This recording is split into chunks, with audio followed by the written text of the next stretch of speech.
10, 9, 8, 7, 6, 5, 4, 3, 2, 1, 0.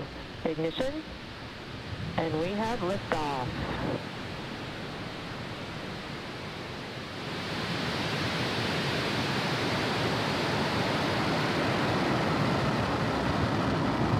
Stage 1 propulsion nominal.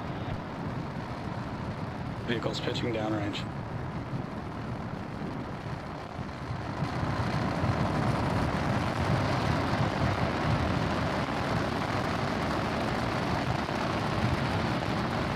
We're now 30 seconds into flight, and Falcon 9 is preparing to pass through max Q, which will happen at T plus 1 minute and 12 seconds.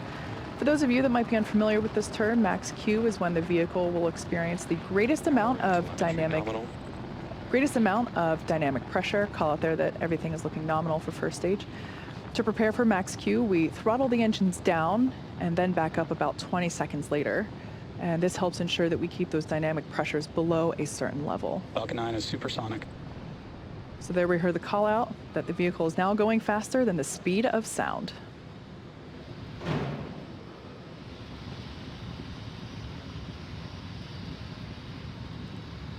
Vehicle is experiencing maximum dynamic pressure. So there we heard the call out that the vehicle is passing through max Q. Again, that's the moment in which the vehicle experiences the greatest amount of dynamic pressure, greatest amount that it'll see throughout flight. Now in just a few seconds, we'll hear the call out that mvac chill has begun.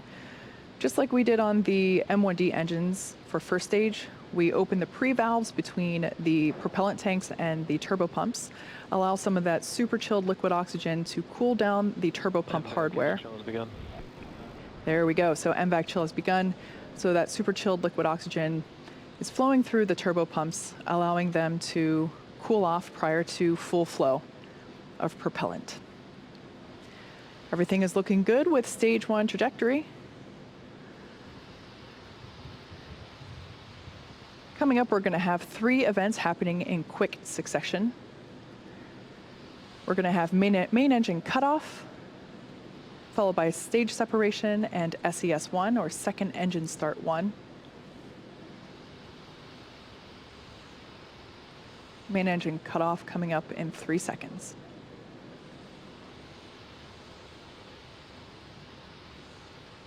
And MECO. Stage separation confirmed. All right, there on your screen we have confirmation of stage separation as well as mvac ignition. Good mvac ignition. Great view there of planet Earth rotating behind the first stage, which is on the left-hand side of your screen, and the second stage on the right-hand side. So on the left-hand side, we can see those grid fins beginning to deploy into the landing position. Those grid fins will be utilized to help steer Falcon 9 for a precise landing on our drone ship, which, like I mentioned earlier, is positioned a couple hundred miles. Nominal trajectory. Nominal trajectory there for Falcon 9. As I said, those grid fins will be utilized to help guide and steer the booster back to the drone ship. Bearing separation confirmed. And confirmation that there you saw it on your screen, the 2 fairing halves have separated, exposing the SXM-7 satellite.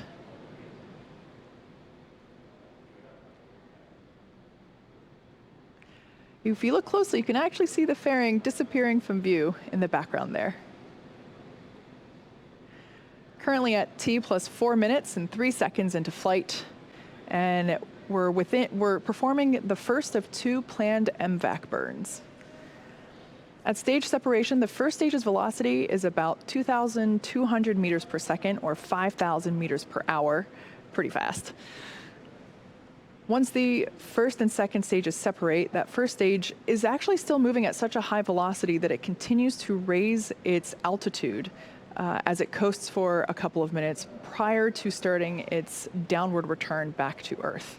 Acquisition signal, Bermuda.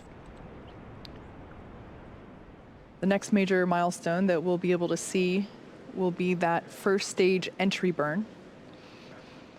For the entry burn, we relight the center engine, which we call E9, and then partway through the transition back through the Earth's atmosphere, we relight two more Merlin M1D engines, E1 and E5, to give us a total of 3 M1Ds, helping to slow the vehicle down as it passes back into the Earth's atmosphere. We're expecting that entry burn to begin in about 1 minute.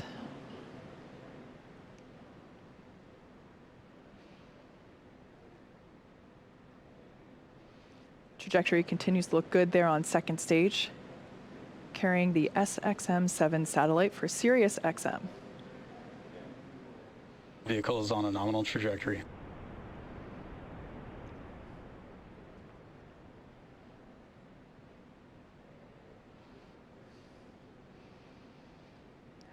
Gorgeous views of first stage as it has now reoriented itself,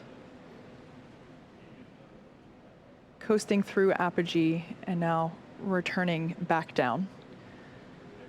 As I mentioned, we will be performing 2 maneuvers for that landing. First, entry burn coming up in about 10 seconds, followed of course by the landing burn on the drone ship. Stage 1 FTS is safed. First stage is currently about 50 miles above the Earth's surface. Stage 1 entry burn has started.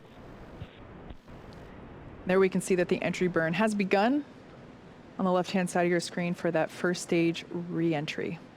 Again, we start by igniting the center engine first and then reignite 2 more engines to give us a total of 3 engines, allowing us to slow the vehicle down as it re-enters the Earth's atmosphere. Entry burn, shut down. And shutdown of those 3 engines for entry burn.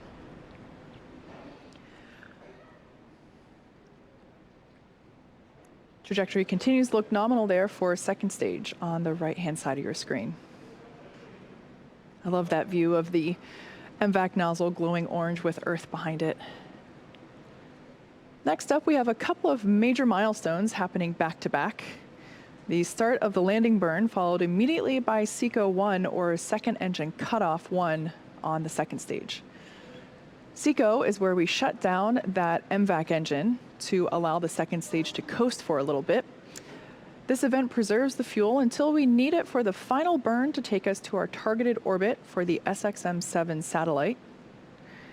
And then about 25 seconds after SECO 1, we'll hopefully have a live view of the first stage touching down. Stage 2 is internal guidance. Touching down on our drone ship, just read the instructions. So we're expecting the landing burn to begin in about 10 seconds and SECO to begin in about 15 seconds. Stage 2 FTS is saved.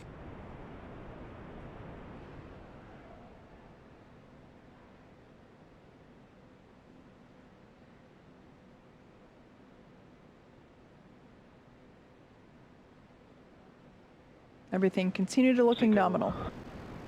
And there we heard the call out of SECO. And tuning in for that landing on the left-hand side. Hopefully we stick it. Looks like we lost the feed there. We'll try to bring that back to you whenever we have the opportunity. But we did hear the call out that we have good orbit for the second stage. So nominal orbital insertion.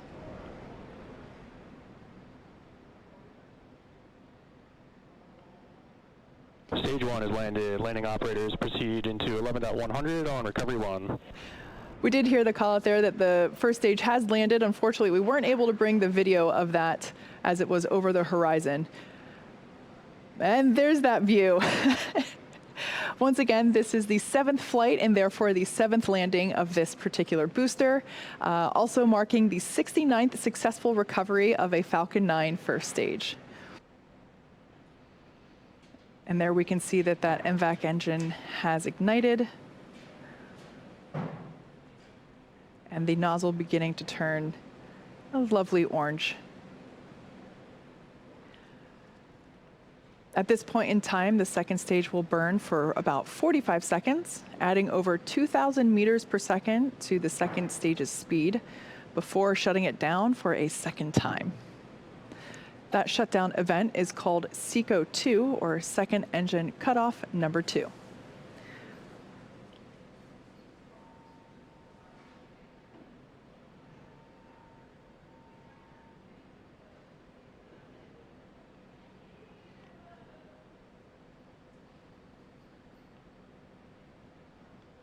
This burn places the SXM satellite into the required orbit prior to separating it from Falcon 9. And we had confirmation that we have a good burn. Nominal orbit insertion. And nominal orbit.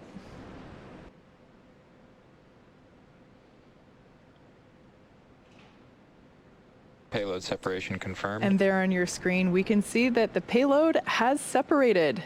We've received confirmation of that successful separation of the SXM-7 satellite from our second stage, which will be bringing our webcast today to a close. Thank you to SiriusXM for entrusting us with the SXM-7 satellite. This mission marked the 7th launch and landing for this particular Falcon 9 booster, SpaceX's 69th successful booster landing, and despite a crazy 2020, our 25th launch this year. To the range and FAA, we appreciate having your support for today's mission. And to all of our viewers, as always, thank you for joining us and have a great day.